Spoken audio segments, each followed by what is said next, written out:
কবি মাইকেল মধুসূদন দত্তের লেখা কবিতা বঙ্গভূমির প্রতি।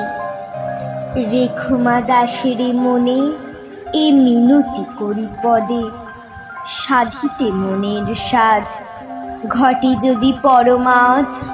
মধুহীন করোনা গো তব মন কোকনদে, প্রবাসে দৈবের বসে জীবতারা যদি খসে। এ দেহ আকাশ হতে নাহি খেদ তাহে, জন্মিলে মরিতে হবে অমর কে কোথা কবে।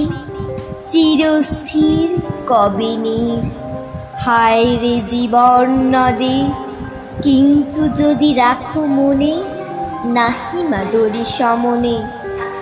মক্ষিকাও গলে না গো পড়িলে অমৃত হ্রদে, সেই ধন্য নরকুলে লোকে যারে নাহি ভুলে। মনের মন্দিরে সদা সেবে সর্বজন, কিন্তু কোন গুণ আছে যাচিব যে তব কাছে। হেন অমরতা আমি কহ গো শ্যামা জন্ম দে, তবে যদি দয়া করো ভুল দোষ ভুল ধরো।